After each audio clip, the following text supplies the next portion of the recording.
एवढं स्वागत होतं. पण तीच मुलगी ज्या वेळेला पालकांच्या विरोधात जाऊन असा निर्णय घेते, दुर्दैव आहे, तिचा काळ त्या ठिकाणी ओढवलेला असतो.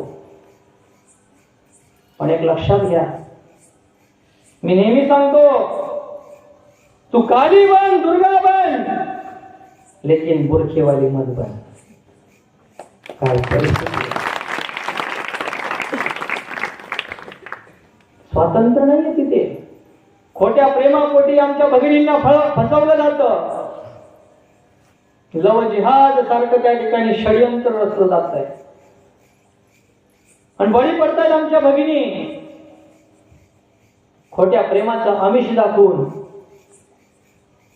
तेव्हा ते सजग झालं पाहिजे, त्याला बळी पडू नये यासाठी आपण एकत्रित येऊन संघटित होऊन जे हिंदुत्वाचं संघटन आहे अखिल विश्वामध्ये, संघ शक्ते कलियुगे, या कलियुगामध्ये भगवान परमात्मा येणार.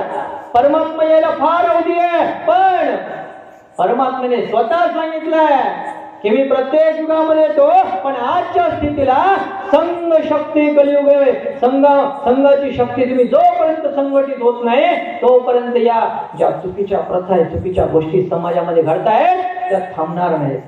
माझ्या भगिनींना आव्हान आहे, हिंदूंचं तरुणींचं असणारं संघटन ज्याला दुर्गावाहिनी म्हटलंय, त्या दुर्गावाहिनीच्या संघामध्ये, त्या वर्गामध्ये या, त्या संघटनेशी जुडा. तुमच्याकडे वाकड्या नजरेने पाहण्याची हिंमत सुद्धा होणार नाही. जो स्वतः आपदीपो भव, स्वयं प्रकाशित व्हा. जो स्वतः प्रकाशित झाला तो इतरांना प्रकाशित करू शकेल.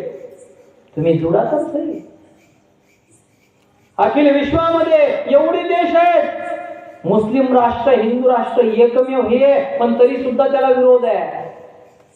बघितलं आपण, झुंडच्या झुंड रस्त्यावरती उतरतात आणि विरोध करतात ज्या गोष्टी वास्तविक सत्य आहे. सत्य आहे. काही चुकीचं बोलले होते रामगिरी महाराज, काही चुकीचं बोलले होते अजिबात नाही, पण तरी सुद्धा त्यांच्या विरोधार्थ किती समाज रस्त्यावर उतरला. हिंदू समाजाची अवस्था त्यावेळेला तशी होती ना आजची आहे. काय करायचं, मला काय गरज आहे. बंधूंनो, या भ्रांतीत जर राहाल तर येणारा काळ फार भयानक आहे. उद्या त्यांनी जर म्हटलं हे मंदिर माझं आहे, ही जागा माझी आहे, सोडावं लागणार आहे. घडलंय गावाच्या गाव